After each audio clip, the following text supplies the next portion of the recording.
आचार्य भगवान पूज्यपाद स्वामी महाराज द्वारा रचित इष्टोपदेश ग्रंथ,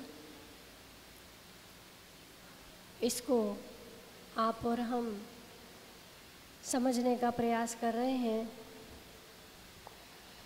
जीवन में जीने का प्रयास भी करना है। समझने के साथ साथ शब्दों का अर्थ समझ लेना पर्याप्त नहीं है, शब्दों को जीना भी बहुत ज़रूरी है।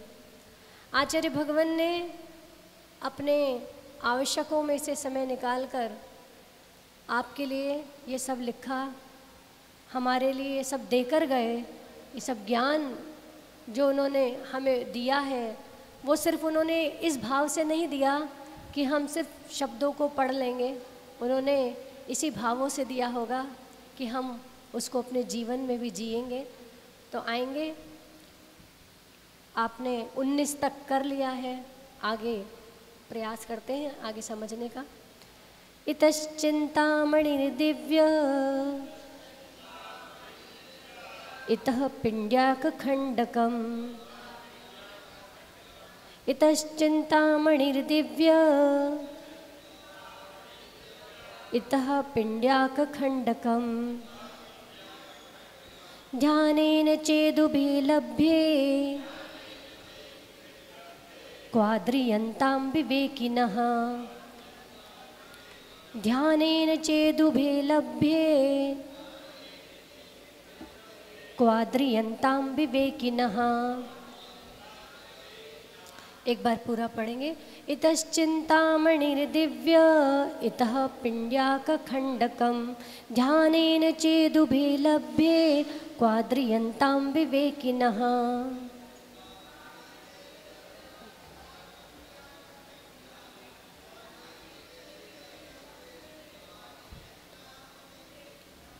बहुत अच्छा। क्या कह रहे हैं आचार्य भगवान? इतश्चिंतामणि दिव्य इतः पिंड्याकखंडकम्, ध्यानेन चेदुभे लभ्ये क्वाद्रियन्तां विवेकिना। विवेकी कौन है? क्या कह रहे हैं कि ध्यानेन चेत उभे लभ्ये, ध्यान के द्वारा ही, ध्यानेन अर्थात ध्यान के द्वारा ही, उभे यानी कि दोनों, उभे, उभे का मतलब दोनों। क्या दोनों? जो पहली लाइन में बोला इतस चिंतामणि दिव्य, एक तरफ तो चिंतामणि रत्न और दूसरी तरफ दूसरा क्या? पिंड्याक खंडकम। पिंड, खंड का पिंड, पिंड का खंड। पिंड मतलब क्या? वो चीज़, वो वस्तु जिसमें से पूरा सार खत्म हो चुका है, जिसके अंदर कोई सार ही बाकी नहीं है, जो निस्सार है, ऐसा खंड। कैसा खंड? तो उपमा दी जैसे खली का टुकड़ा।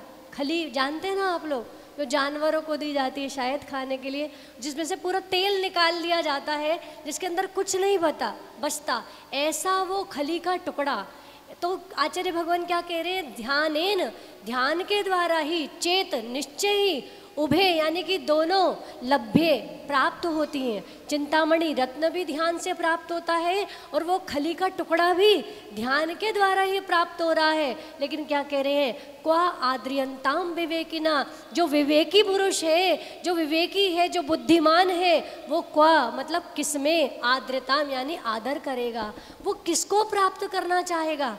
एक चीज़ आपको ध्यान के द्वारा ही तो चिंतामणि रत्न प्राप्त हो रहा है, और ध्यान के द्वारा ही आपको वो खली का टुकड़ा, वो चीज़ प्राप्त हो रही है जिसमें कोई सार ही नहीं है, जो निस्सार है, ऐसी चीज़ प्राप्त हो रही है। तो बताओ, जो विवेकी व्यक्ति होगा वो किसको प्राप्त करना चाहेगा?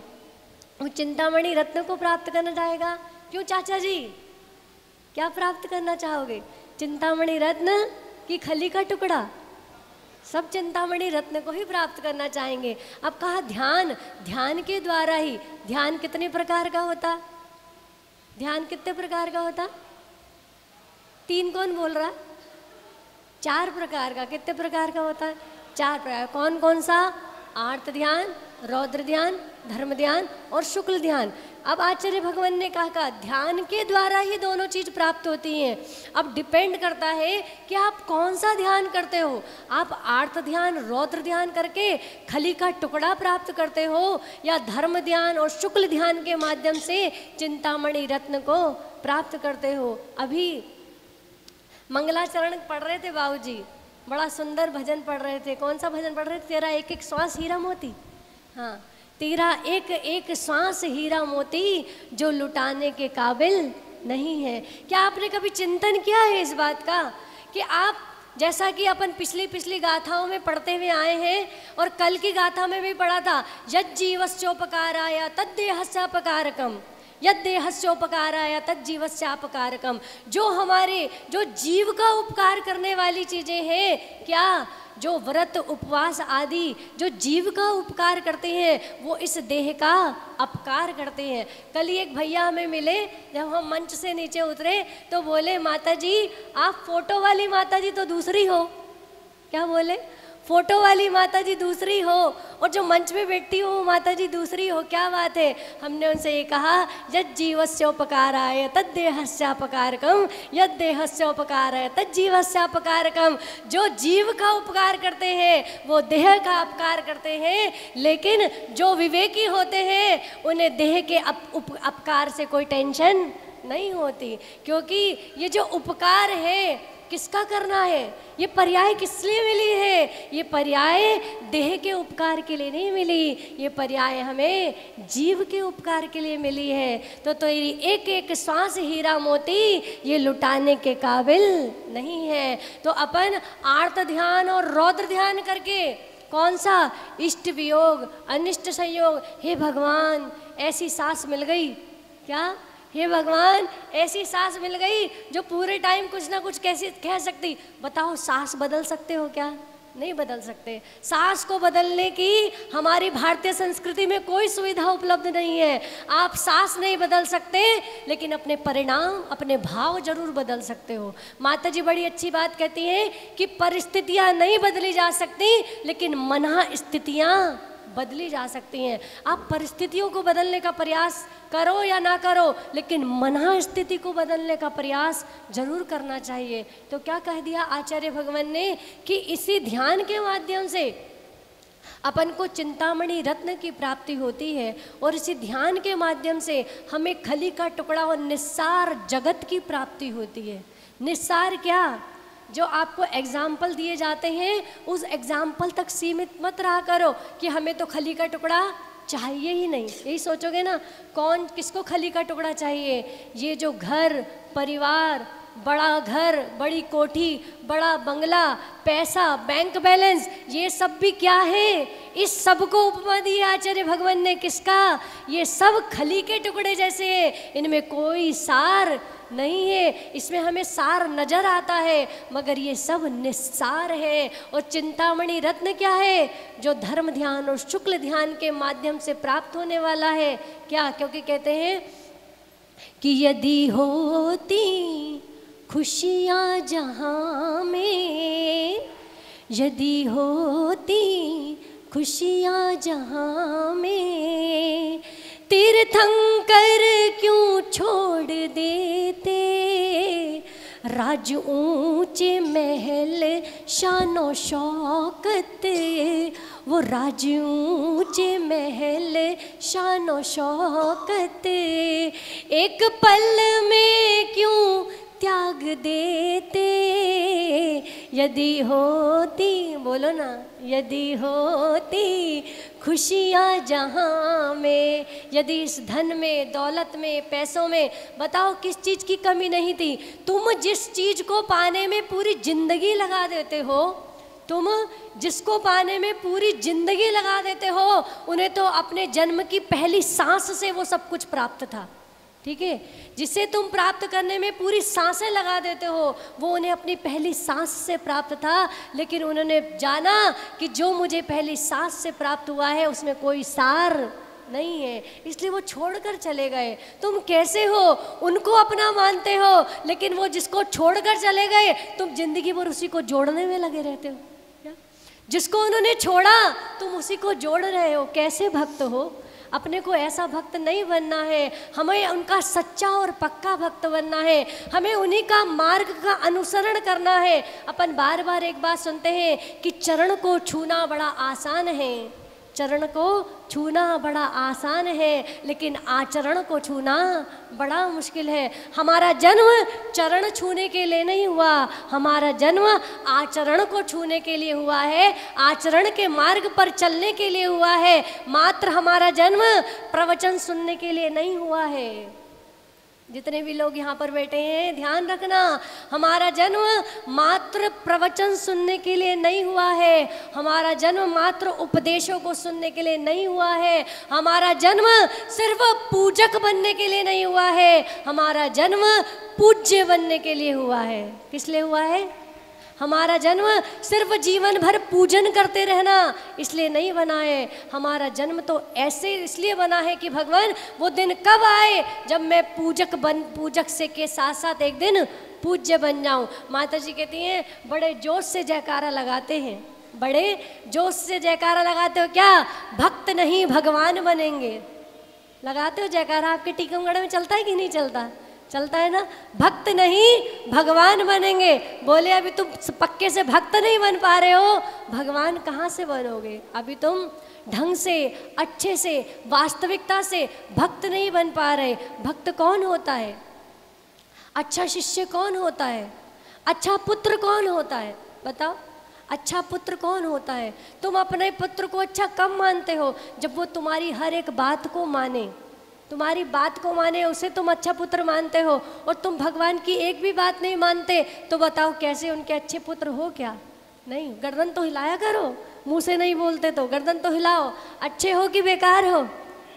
है क्या बात है, हमारे अध्यक्ष जी की सबसे तेज आवाज़ है, हम तो बेकार ही हैं, है ना। माता जी कहती है ना वो वाली लाइन कौन सी कि तुमसे ला नहीं, हाँ वो माता जी ने बोला था ना, अंगूर खट्टे हैं मिलने नहीं, कि जग के दुख की तो परवाह नहीं है, स्वर्ग सुख की भी चाह नहीं है। हे भगवान मुझे जग के दुखों की कोई परवाह नहीं है, आप घबरा के चले गए मैं जाने वाला नहीं हूँ, और स्वर्ग सुख की भी चाह नहीं है, क्योंकि लोमड़ी को अंगूर मिलने ही नहीं है तो कह दो खट्टे हैं, है ना। हमें स्वर्ग मिलना ही नहीं है तो कह दो भैया खट्टे हैं। तो अपने को ऐसा काम नहीं करना है, हमें सिर्फ पूजक नहीं बने रहना है, हमें जिंदगी भर आर्त ध्यान और रौद्र ध्यान नहीं करना है। इष्ट वियोग, इष्ट वियोग क्या कह रहा है? इष्ट वियोग यही तो कह रहा है कि भगवान मुझे ऐसा चाहिए था, मुझे ऐसा चाहिए, ऐसा चाहिए, ऐसा चाहिए, और वो नहीं मिल पा रहा तो क्या हमारे इष्ट के वियोग की भावना।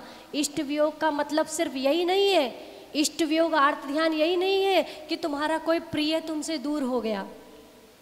अपन इष्ट वियोग की परिभाषा क्या समझते?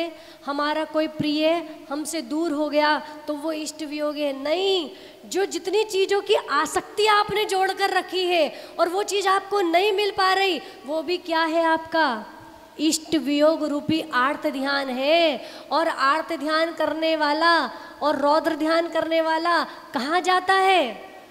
बोलो तेज से, कहाँ जाता है? हाँ वहाँ जाता है। तो अपन कहाँ जाने की तैयारी कर रहे हैं? कहाँ जाने की तैयारी कर रहे हैं आप लोग?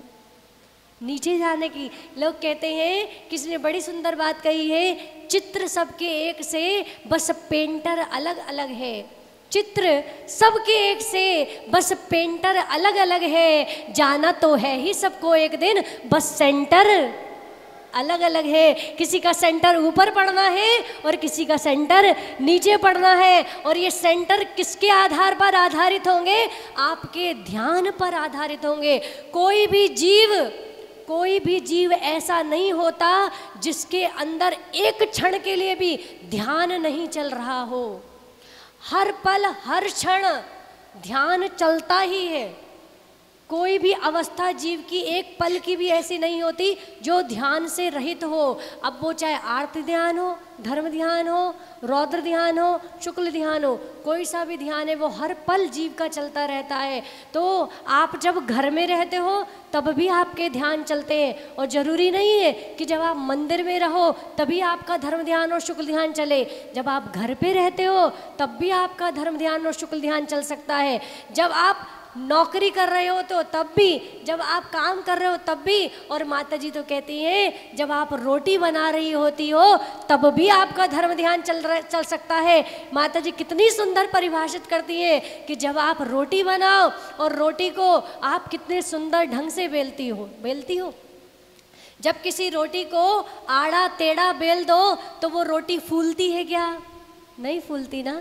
ऐसे ही, और जब आप व्यवस्थित रोटी को बेलते हो और उसको तवे पर डालते हो तो वो रोटी क्या होती है? कोई रोटी तो इतनी अच्छी सिकती है कि वो तवे पर ही फूलने लगती है ना। आप उसे अलटते पलटते फिर उसे सेकते हो तो फूलने लगती है। तो माता जी कितना सुंदर परिभाषित करती हैं कि जब हम रोटी को व्यवस्थित बेलते हैं और उसे तवे पर डालते हैं और जब सेकते हैं तो वो जैसे फूलने लगती है, तो हमारी, आपने देखा होगा, मोटी परत नीचे रह जाती है और पतली परत ऊपर उठ जाती है। ऐसे ही भगवान, जब मैं अपनी जिंदगी को व्यवस्थित तरीके से जीऊँगा, जब मैं जिंदगी को पूरा व्यवस्थित तरीके से जीऊँगा तो क्या होगा? कषाय रूपी मोटी परत तो नीचे रह जाएगी और शुद्ध परिणामों की पतली परत ऊपर उड़ जाएगी और मुझे भी कहाँ ले जाएगी? सिद्ध शिला की ओर ले जाएगी। तो अपन को कषाय रूपी आर्त ध्यान, रौद्र ध्यान नहीं करना है। रौद्र ध्यान क्या कह रहा है? हिंसानंदी, मृषानंदी, चौर्यानंदी, परिग्रहानंदी। जब आप परिग्रह में आनंद मनाते हो तब आपको लगता है, जब आप सुंदर घर बनाते हो, जब आप सुंदर कोठी बनाते हो तो कितना आनंद आता है, आपको आता है, कितनी खुशी होती है। फूले नहीं समाते हो, पैर जमीन पर नहीं टिकते हैं, लेकिन आचार्य भगवान ने क्या कह दिया? ये परिग्रहानंदी रौद्र ध्यान है, ये भी आपको पतन की ओर ले जाने वाला है। मुस्कुराना नहीं, आज जितना मुस्कुरा रहे हो कल उतना ही रोना पड़ेगा। हे भाई, हे मनुष्य, हे जीव, हे आत्मा, तुझे रहने के लिए कितना स्थान चाहिए था? तुझे रहने के लिए भला कितना स्थान चाहिए था? तुझे तो थोड़ा ही स्थान पर्याप्त था, लेकिन फिर भी तूने परिग्रह में आनंद बनाकर अपने लिए कहाँ की टिकट, कहाँ का रिजर्वेशन कर लिया? कहाँ का रिजर्वेशन कर लिया? बताओ। जब तुम्हारी शिखर जी की टिकट रिजर्व हो जाती है, कंफर्म हो जाती है, तो तुम्हें कितनी खुशी होती है? होती है कि नहीं होती? सबको बताते हो वेटिंग टिकट थी, कंफर्म हो गई।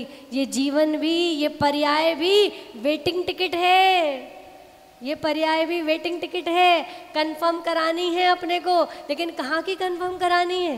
नरक की करानी है कि स्वर्ग की करानी है? तो समझ लेना, जब जब परिग्रह में आनंद आए, जब जब तुम्हें नया सेट खरीद कर खुशी हो, जब जब नया घर बने, नई कोठी बने, नया बंगला बने, नई गाड़ी बने, तब तुम्हें आनंद आ रहा हो, तो समझना कि तुम्हारी टिकट कहाँ की कंफर्म हो रही है। देखो, हम ये नहीं कह रहे कि घर बनाना बुरा है। अब मकान की छत चूती है तो मकान तो बनाना पड़ेगा। क्या?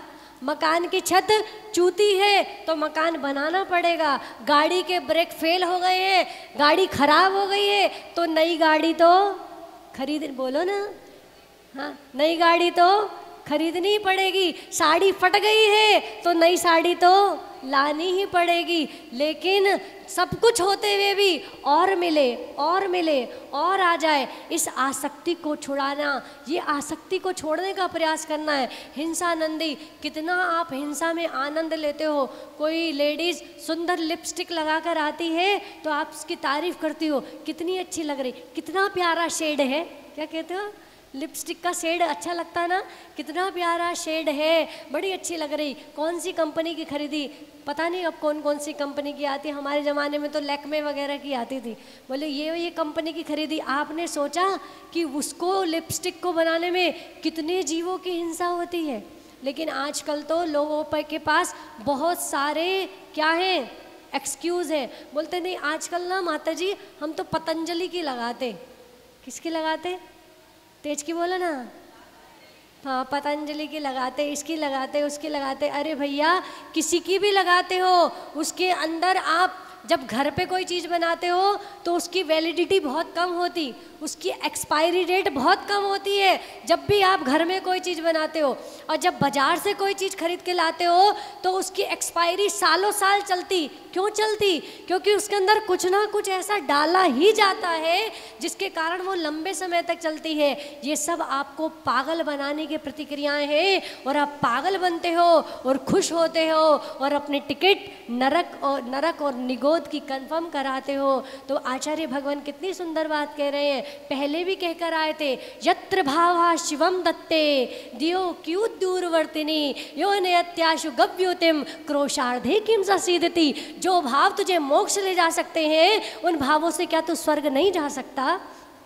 जिन भक्ति को करके, जिस भक्ति के माध्यम से तू मोक्ष को पा सकता है, उस भक्ति के माध्यम से क्या स्वर्ग को नहीं पा सकता? जिन भगवान की भक्ति करके तू कुछ ज़्यादा पा सकता है, तो फिर भगवान के सामने खड़ा होकर भिखारी क्यों बन जाता है? भगवान के सामने खड़ा होकर क्यों बच्चे की नौकरी मांगने लग जाता है? भगवान के सामने खड़ा होकर क्यों पैसा मांगने लग जाता है? क्यों धन दौलत मांगता है? आचार्य भगवान कह रहे, ध्यानेन चेदुबे लभ्ये, ध्यान के द्वारा दोनों प्राप्त किए जा सकते हैं, भक्ति के द्वारा दोनों चीज प्राप्त हो सकती है। एक दिन आपको एक स्टोरी सुनाई थी मैंने आपको, अगर आपको याद हो, कि एक छोटा सा बच्चा कहाँ गया, एक दुकान पे गया, मॉल में गया मम्मी के साथ, और मम्मी, वो जो दुकान वाला था वो पहचान का था। जब मम्मी ने पेमेंट की काउंटर पे तो उस दुकान वाले ने कहा कि बेटा, एक टॉफ़ी का डब्बा था उसके आगे कर दिया, उस बच्चे के आगे वो टॉफ़ी का डब्बा कर दिया और बोला बेटा टॉफ़ी ले लो। तो बच्चे ने टॉफ़ी नहीं उठाई, तो उसने कहा बड़ा अच्छा बच्चा है, मम्मी की परमिशन के बिना कोई काम नहीं करता है। तो उसने कहा बहन जी बोलो ना, आपके कहने से ले लेगा। तो उसकी मम्मी ने कहा बेटा ले ले टॉफ़ी, अंकल दे रहे हैं। तो उसने फिर भी टॉफ़ी नहीं उठाई।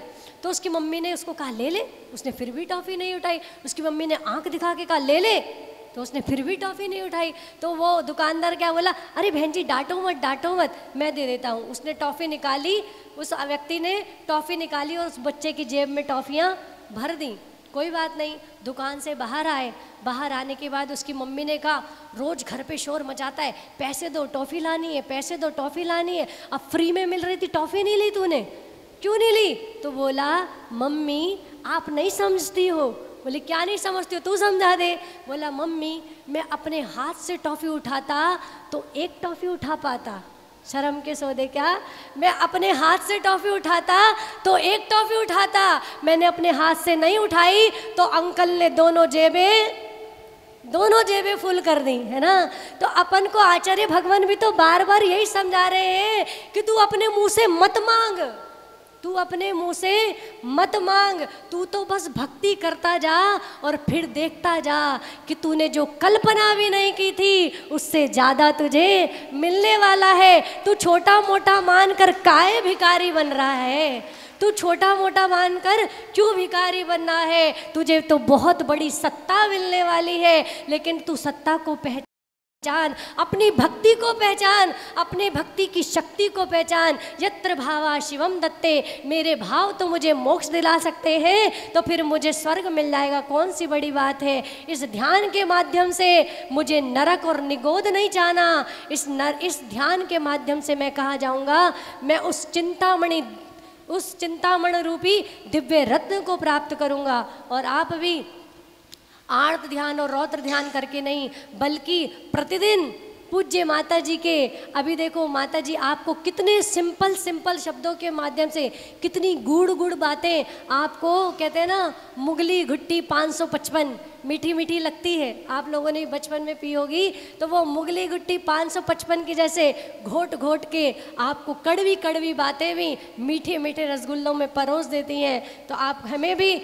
वो ध्यान, शुक्ल ध्यान, धर्म ध्यान के माध्यम से आप भी उस मोक्ष रूपी चिंतामणि रत्न को प्राप्त करें और आर्त ध्यान और रौद्र ध्यान के माध्यम से नरक निगोद गति में ना जाएं, ऐसी भावना आचार्य भगवान कर रहे हैं। एक बार जो थोड़ा लेट आए हैं उन लेट आने वालों के लिए एक बार ब्रीफ कर दे रहे हैं दोबारा से लाइन का, क्योंकि याद रखना 20 हो गए हैं, मात्र 31 और बाकी हैं, और जब पूरी हो जाएगी तो पेपर भी होगा, ठीक है।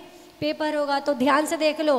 ध्यानेन, दूसरी लाइन देखो, ध्यानेन चेदुबे लभ्ये, ध्यान के द्वारा ही चेत निश्चय उभे यानी दोनों लभ्ये प्राप्त होते हैं। कौन दोनों? चिंतामणि रत्न और पिंड्याक खंडकम, खली का टुकड़ा। चिंतामणि रत्न और खली का टुकड़ा दोनों ही ध्यान के माध्यम से प्राप्त होते हैं। क्वा यानी किसमें, आर्द्रताम यानी आदर करता है, विवेकिना यानी विवेकी पुरुष। जब दोनों ही चीज़ें, चिंतामणि रत्न और खली का टुकड़ा दोनों ही ध्यान के माध्यम से प्राप्त होते हैं, तो जो विवेकी पुरुष है वो किसमें आदर करेंगे, अर्थात किसको प्राप्त करना चाहेंगे? आर्त ध्यान, रौद्र ध्यान के माध्यम से नरक निगोद में जाएंगे, या धर्म ध्यान और शुक्ल ध्यान के माध्यम से उस चिंतामणि रत्न रूपी मोक्ष लक्ष्मी को प्राप्त करेंगे। आप भी उस चिंतामणि रत्न रूपी संयम को प्राप्त करें इन्हीं भावनाओं के साथ। जब बोलिए आचार्य भगवान श्री वर्धमान सागर जी महाराज की, आचार्य भगवान सुमति सागर, सरमति सागर, ज्ञान सागर जी महाराज की, परम पूजनीयारिका सृष्टि भूषण माता जी की।